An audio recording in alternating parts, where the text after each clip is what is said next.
순종하는가 하더라. 아멘. 할렐루야. 할렐루야. 하나님께서 우리 가운데 함께 하시는 줄 믿습니다. 오늘도 주님께서 주신 은혜 가운데 충만함을 누리는 우리 모두가 되기를 간절히 소망합니다. 아멘. 하나님께서 우리에게 믿음을 주셨습니다. 이 믿음이라는 것은요, 내가 어떤 결단을 해서 얻어지는 것이 아니라 주어진 것이라는 사실입니다. 주어졌습니다. 아멘. 구약에서 하나님은 계속해서 이스라엘에게 하나님을 증거하셨는데, 이스라엘이 결국 하나님을 떠나게 된 것은 그들에게 신실한 믿음이 없었기 때문입니다. 그러나 하나님은 변하지 않는 신실하심으로 그들과 함께 하셨고, 하나님이 하나님 되심을 직접 보여주셨습니다. 광야에서 그들을 보호하셨던 것처럼 왕정을 요구하여 하나님의 다스림을 거부했지만 하나님의 마음에 합당한 다윗을 세우셔서 당신의 나라를 세워가셨던 것처럼 바벨론의 포로가 되었지만 다시 돌아오게 하시고 회복하게 하시는 신실하신 하나님을 우리가 구약 성경에서 보게 됩니다. 그렇습니다. 하나님은 신실하신 하나님이십니다. 이 신실하신 하나님은 변함이 없으시다는 거죠. 변치 않으신 하나님은 창세기에서부터 우리를 구원하시고 하나님의 나라를 완성하시기 위해 변하지 않는 뜻 가운데 지금도 일하고 계신 줄 믿습니다. 아멘. 그런데 시내산 언약을 보면 이 시내산 언약을 통해서 이스라엘과 하나님과의 이 언약이 맺어지게 됩니다. 그런데 이 언약을 통해서 이스라엘에게도 책임이 주어졌다는 거예요. 어떤 책임입니까? 바로 하나님을 향한 신실함에 대한 이 책임이 주어졌다라는 것이죠. 하나님은 이스라엘을 보호하시고 지키시고 이끄시며 하나님의 뜻을 이루시는 신실함. 그렇다면 이스라엘은 하나님께 순종하며 하나님만을 섬기며 살아가야 하는 이 신실함이 주어졌다라는 것이죠. 그 의무가 이제 주어졌다는 것입니다. 하나님이 우리와 같은 수준에서 언약을 맺으셨다는 것은 하나님을 거부하고 떠나고 우상을 섬기려는 이 사람을 끝까지 포기하지 않으시겠다는 바로 하나님의 사랑인 줄 믿습니다. 그렇습니다. 오늘 우리에게 주어진 이 믿음은 하나님의 사랑으로부터 시작되는 믿음인 줄 믿습니다. 아멘. 여전히 나의 삶 가운데 변함없이 신실하심으로 그 뜻을 이루어 가시는 하나님을 찬양하는 삶, 바로 그 삶이 믿음의 삶인 줄 믿습니다. 아멘. 이러한 삶의 방향은 하나님을 향해 갈 수밖에 없다라는 것이죠. 오늘 본문은 예수님이 제자들과 배를 타고 호수를 건너가고 있는 중에 이 만난 이 광풍으로 인한 사건을 담고 있습니다. 예수님께서 잠이 드시고 광풍을 만나자 제자들이 요동합니다. 그리고 예수님을 깨우면서 살려달라고 애원합니다. 예수님은 바람과 물결을 꾸짖으시니 잠잠해졌다고 말합니다. 그리고 제자들에게 이렇게 말씀하십니다. 너희의 믿음이 어디 있느냐? 너희의 믿음이 어디에 있느냐? 오늘 예수님의 이 말씀을 중심으로 우리의 믿음을 생각해 보고요, 우리의 믿음의 방향을 점검하는 시간이 되기를 간절히 소망합니다. 아멘. 먼저 본문 앞에 있는 말씀을 먼저 살펴보기를 원합니다. 누가복음 8장 4절부터 21절까지의 말씀은요, 종합해 보면 하나님의 백성에 대한 이 가르침에 대한 말씀을 가지고 있습니다. 4절부터 8절까지의 말씀 보면 이 씨 뿌리는 자의 비유가 등장하는데요, 길가에 뿌려진 씨, 그리고 바위 위에 뿌려진 씨, 그리고 가시 속에 뿌려진 씨, 좋은 땅에 뿌려진 씨, 이 네 가지 땅에 대한 비유를 말씀하고 있습니다. 길가에 뿌려진 씨앗들은 마음을 다해 주님을 사랑하지 못하는 이 사람들을 가리키고 있고요, 바위 위에 뿌려진 씨들은 목숨을 다해 주님을 사랑하지 못하는 자들을 가리키며, 가시 속에 뿌려진 씨앗들은 힘을 다해 주님을 사랑하지 못하는 자들을 가리키고 있고, 좋은 땅에 뿌려진 씨앗들은 목숨과 힘을 다해 주님을 사랑하는 자들을 가리키고 있습니다. 같은 말씀의 씨가 뿌려졌음에도 받아들이는 토양의 상태에 따라서 여러 가지 반응이 나타난다는 것이죠. 그 후에 9절부터 15절은 이 비유에 대한 말씀을 해석해 주시는데, 정리하면 말씀을 믿는 것이 구원에 이르는 길임을 말씀하고 있는 것입니다. 또한 믿기만 한다고 구원에 이르는 것이 아님을 또한 말씀을 해주고 있다는 것이죠. 왜냐하면 잠시 있다가 시험이 오면 넘어지는 사람들이 있기 때문입니다. 또한 인생의 쾌락과 부와 걱정 등이 믿음의 성숙을 막는다는 것도 이 말씀 속에 예수님께서 말씀하고 있습니다. 그렇습니다. 말씀에 대한 바른 반응은요, 하나님을 사랑하는 이 신실함으로 말씀을 받는 것인 줄 믿습니다. 말씀이 육신이 되어 이 땅에 오신 예수님을 믿는 믿음, 그 믿음으로 순종해야 된다는 것이죠. 그래서 선포되는 말씀에 아멘으로 고백하는 것이 중요하다는 것입니다. 나의 상황과 한계를 넘어서 역사하시고 이루시는 하나님을 향한 믿음의 고백이기 때문입니다. 그리고 이 말씀의 씨앗이 자라려면 어떻게 해야 될까요? 심겨지고 양분을 받는 것만이 중요한 것이 아니라 자라는 것이 중요하다는 것이죠. 자라는 데에는 인내가 필요합니다. 이 말씀은 결국 말씀을 믿음으로 삶을 살아가는 이 구원의 길을 보여주는 말씀이라는 것이죠. 그렇습니다. 우리는 결국 믿음에 합당한 삶을 통해 열매를 맺게 될 줄 믿습니다. 그런데 이 길은요, 믿음의 시련이 뒤따를 수밖에 없는 것 또한 알아야 된다는 것이죠. 왜냐하면 우리 안에 심겨진 말씀의 씨가 자라려면 항상 태양빛만 쐬는 것이 아니라는 것이죠. 때로는 강한 바람과 비를 맞기도 하고 여러 해충의 위협도 받게 된다는 것이죠. 더 중요한 것은 이 말씀의 씨가 심겨지고 이 씨가 죽어야 자라기 시작한다는 것 또한 있다라는 것입니다. 결국 우리는 믿음의 열매를 맺기까지 믿음의 시련을 겪게 된다라는 것입니다. 이것에 대해 야고보 사도는 야고보서 1장 2절 3절의 말씀을 통해서 이렇게 말씀합니다. 함께 선포하겠습니다. 내 형제들아, 너희가 여러 가지 시험을 당하거든 온전히 기쁘게 여기라. 이는 너희 믿음의 시련이 인내를 만들어내는 줄 너희가 알미라. 믿음의 시련이 무엇을 만들어냅니까? 인내를 만들어냅니다. 즉 인내는 믿음의 능력이 된다라는 것입니다. 사랑하는 여러분, 우리의 믿음이 드러날 때는 언제 드러나겠습니까? 좋을 때 드러나지 않는다는 것이죠. 우리의 믿음의 능력은 우리가 항상 행복할 때, 좋을 때 믿음의 능력이 드러나는 것이 아닙니다.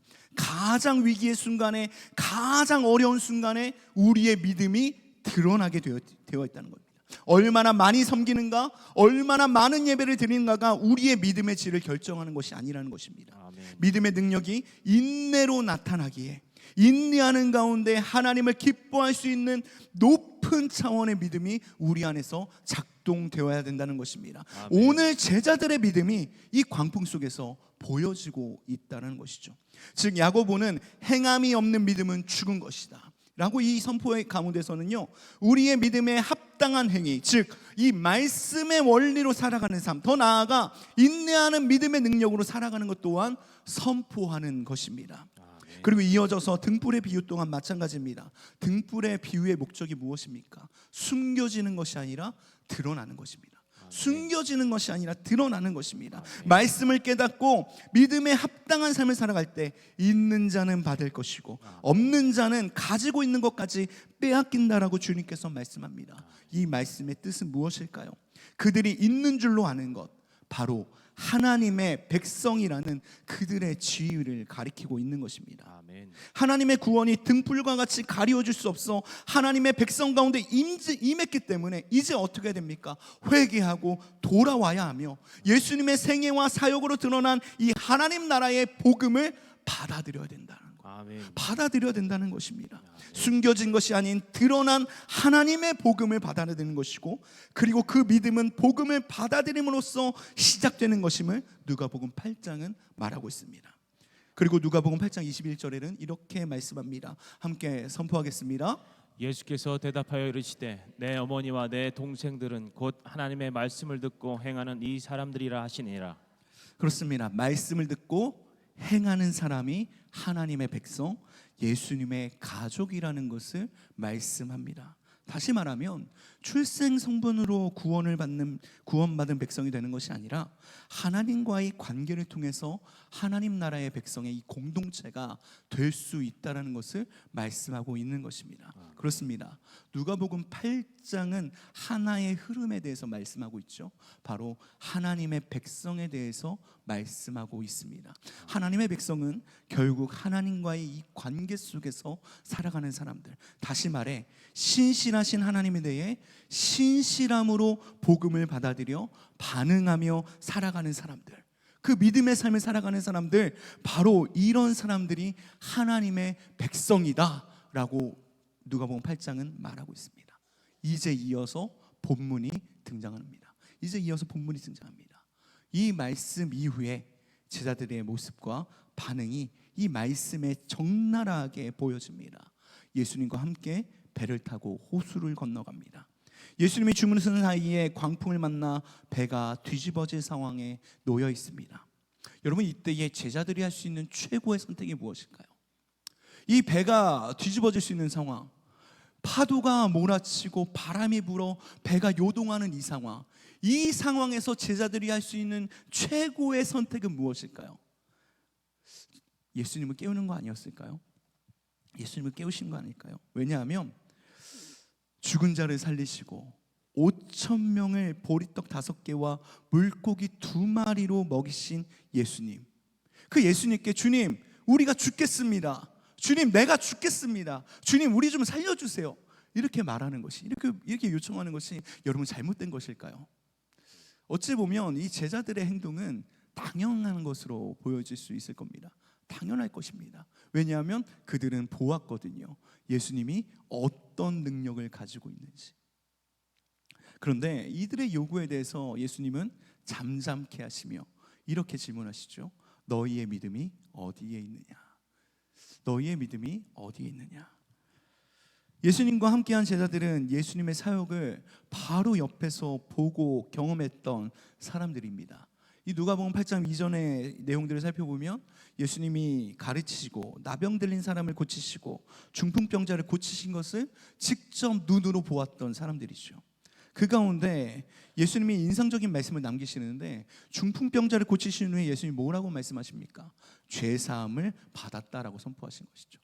예수님은 직접 이 엄청난 기적들과 사역을 통해서 당신이 누구신지를 보여주셨는데, 예수님은 마지막에 이렇게 말씀하십니다. 죄사함을 받았다라고 말이죠. 제자들은 이 예수님의 초월적인 능력을 보이신 이 사역에 매료되었을 것입니다. 예수님이 정말 특별해 보였을 것이고 그 능력의 한 스푼이라도 내가 가지기를 원했을 것입니다. 그러나 예수님은 제자들에게 계속해서 자신이 어떤 분인지에 대해서 말씀해 주었어요. 예수님이 어떤 분인지에 대해서 계속해서 말씀해 주셨어요. 그것이 바로 죄사함을 받았다라는 말씀이죠. 예수님은 충분히 병자를 고치시고 죽은 자를 일으키실 수 있는 능력이 있으신 분입니다. 그런데 그분의 능력이 거기에만 있는 것이 아니라 죄사함의 능력까지 있다는 것에 주목해야 된다는 것이죠. 제자들은 그런데 예수님을 알지 못했다는 거예요. 가장 옆에서, 가장 가까운 데서 예수님과 함께하고 예수님의 사역을 보았고 함께 그 사역을 감당했지만 제자들은 예수님을 알지 못했다는 겁니다. 예수님과 함께 있지만 예수님이 누구인지를 그들은 알지 못했다는 것이죠. 그래서 오늘 본문 25절에 이렇게 반응합니다. 오늘 본문 25절 말씀 함께 선포하겠습니다. 제자들에게 이르시되 너희 믿음이 어디 있느냐 하시니 그들이 두려워하고 놀랍게 여겨 서로 말하되 그가 누구이기에 바람과 물을 명함에 순종하게 하더라. 그가 누구이기에, 그가 누구이기에. 제자들의 반응입니다. 그가 누구이기에. 세번역 성경에서도 이 본문을 찾아보니까 이분이 누구시기에라고 번역하였습니다. 그런데 시편의 말씀 이 세 구절은 이렇게 말씀합니다. 시편 89편 9절 말씀을 함께 선포하겠습니다.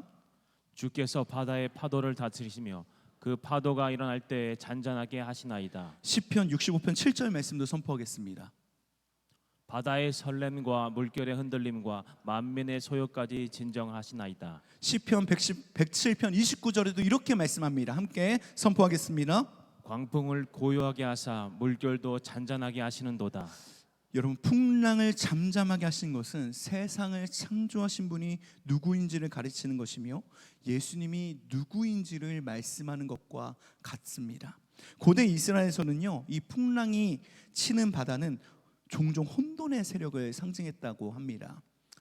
그러므로 예수님께서 바다를 잠잠하게 하심은 단지 자연을 지배하신다는 의미뿐만 아니라 풍랑이 상징하는 이 혼돈의 세력을 잠잠하게 하신다는 의미가 된다는 것이죠. 시편 89편 9절의 말씀을 근거할 때 예수님은 주님이심을 선포하고 있다라는 것입니다. 아멘. 그렇다면 그렇기에 예수님을 제자들에게 믿음이 어디에 있는지를 물어보시는 겁니다. 그렇게 예수님은 제자들에게 너희의 믿음이 어디에 있느냐라고 물어보시는 것이죠. 제자들은 지금 생명의 위기 속에서 자신들이 할 수 있는 최선의 선택을 했습니다. 최선의 선택을 했습니다. 지금 주무시는 주님을 깨워 주님 말씀 한마디로 잠잠하게 해주시면 안 됩니까? 주님 나를 여기서 구해주시면 안 됩니까? 요청하는 최고의 선택을 했습니다. 그런데 예수님은 그들의 믿음을 지적하고 있다는 것이죠. 기적을 일으키시고 죽은 자도 살리신 예수님께서 이 광풍을 잠잠케 해주실 것이라는 이것 또한 제자들은 알았지만 어찌 보면 이들의 믿음이 예수님 안에 있던 것이 아니라 이 광풍 가운데 있었음을 지적하고 있다는 것입니다. 살펴보면 여러분 이들에게 믿음의 문제가 있어 보이십니까?